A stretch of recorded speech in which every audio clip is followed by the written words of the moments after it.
India में taxes की बात करें तो लास्ट फाइनेंशियल ईयर में पर ईयर अगर आप यहाँ 3 लाख तक कमाते हैं तो आपको कोई टैक्स नहीं देना पड़ेगा। अगर आप 3 से 7 लाख कमाते हैं तो 5%, 7 से 10 लाख पर 10%, 10 से 12 लाख पर 15%, 12 से 15 लाख पर 20% और अगर आपकी साल की इनकम 15 लाख से ज्यादा है तो आपकी कमाई का 30% हिस्सा आपको सरकार को देना पड़ेगा। हालांकि 2025 बजट के अनुसार टैक्स पेयर्स को थोड़ी सहूलियत मिली है, जिसमें 12 लाख तक की कमाई पर आपको अब कोई टैक्स नहीं देना पड़ेगा। ये टैक्सेस अभी खत्म नहीं हुए हैं। गौर करने वाली बात ये है कि आप जो भी सामान खरीदते हैं, चाहे वो कोई नेसेसिटी वाला सामान हो जैसे कि टूथपेस्ट, ब्रेड एक्सेट्रा, या फिर कोई लग्जरी आइटम हो जैसे कि cars, motor bikes, air conditioner etcetera, या फिर आप किसी से कोई सर्विस ही लेते या देते हैं तो उसमें भी आपको टैक्स पे करना पड़ता है। इसके अलावा अगर आप इन्वेस्टमेंट से पैसे कमाते हो तो उस पर भी आपको लॉन्ग या short term capital gain tax देना पड़ता है। Too much taxes everywhere, right? So what's the conclusion of the story?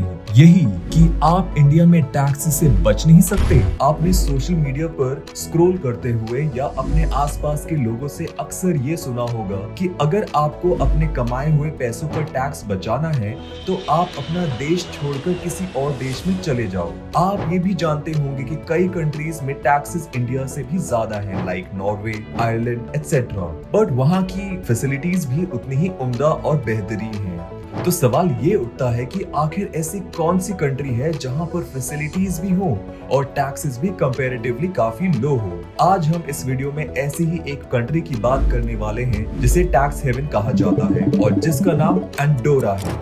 चलिए ये जानने की कोशिश करते हैं कि आखिर इसे टैक्स हेवन क्यों कहा जाता है।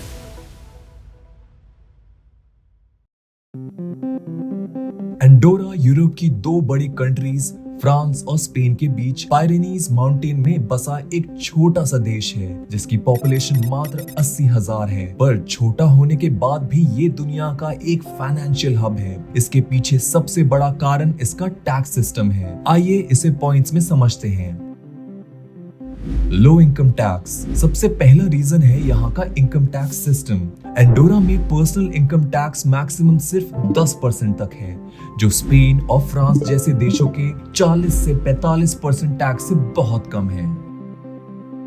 लो कॉर्पोरेट टैक्स इनकम टैक्स की ही तरह यहाँ का कॉर्पोरेट टैक्स भी सिर्फ 10% है। इसी वजह से कई इंटरनेशनल कंपनीज यहाँ अपने ऑफिसेज या इन्वेस्टमेंट्स के लिए बहुत ज्यादा अट्रैक्ट होती हैं।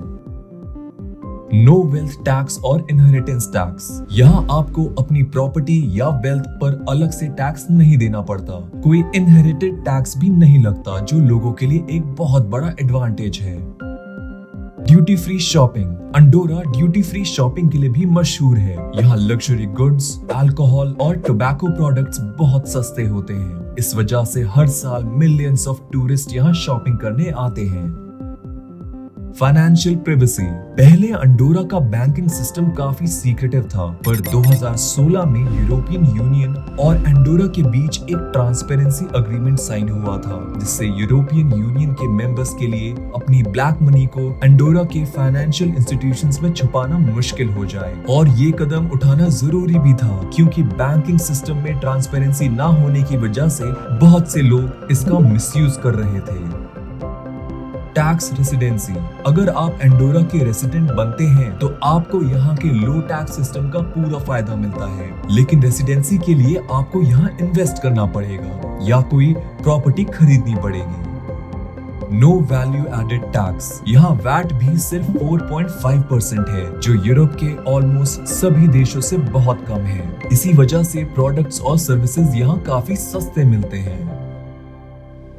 टूरिज्म लो टैक्सेस होने की वजह से टूरिस्ट यहाँ जम के आना पसंद करते हैं। हर साल 80 लाख से भी ज्यादा टूरिस्ट यहाँ आते हैं। वैसे इतने सारे टूरिस्ट के यहाँ आने का मेन रीजन यहाँ के टैक्सेस तो है ही, बट उससे भी बड़ा पॉइंट ऑफ अट्रैक्शन है एंडोरा की breathtaking natural scenery, adventure activities, charming villages, unique blend of cultures, rich history and architecture etcetera. और सिंस मैं ऑलरेडी यहाँ हूँ तो मैं आपको करवाऊंगा एक वर्चुअल टूर मेरे एंडोरा व्लॉग के थ्रू। तो उस वीडियो की नोटिफिकेशन आप तक टाइम पर पहुंच जाए, इसके लिए hit that subscribe button and let me know your thoughts about this video in the comment section. मिलता हूँ आपसे नेक्स्ट वीडियो में, तब तक के लिए बाय बाय।